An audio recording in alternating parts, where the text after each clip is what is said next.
తెలంగాణ జాగృతి అధ్యక్షురాలు మాజీ ఎమ్మెల్సీ కవిత కొత్త పార్టీ ఏర్పాటుపై కీలక వ్యాఖ్యలు చేశారు. తన రాజకీయ భవిష్యత్తుకు సంబంధించిన కీలక నిర్ణయాన్ని సరైన సమయంలో తీసుకుంటానని చెప్పారు. తనకు సెంటిమెంట్ ఎక్కువ, మంచి ముహూర్తం కోసం ఎదురు చూస్తున్నాం. కొత్త పార్టీ ఏర్పాటు ప్రక్రియ 3 నెలల్లో పూర్తయ్యే అవకాశం ఉందని ఈ సందర్భంగా కవిత తెలిపారు. బీఆర్ఎస్ తో తనకు ఒరిగిందేమీ లేదని స్పష్టం చేసిన కవిత, భవిష్యత్తులో తన రాజకీయ ప్రయాణం పూర్తిగా ప్రజల మద్దతుపైనే ఆధారపడి ఉంటుందని అన్నారు. మున్సిపల్ ఎన్నికల్లో బీఆర్ఎస్ ప్రచారం అంత యాక్టివ్ గా లేదని కవిత అన్నారు.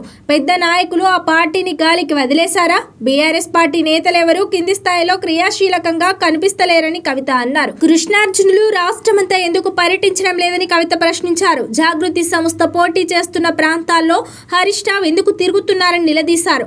అలాగే కేటీఆర్ సిరిసిల్ల నియోజకవర్గానికి ఎందుకు పరిమితం అయ్యారని ఆమె ప్రశ్నించారు.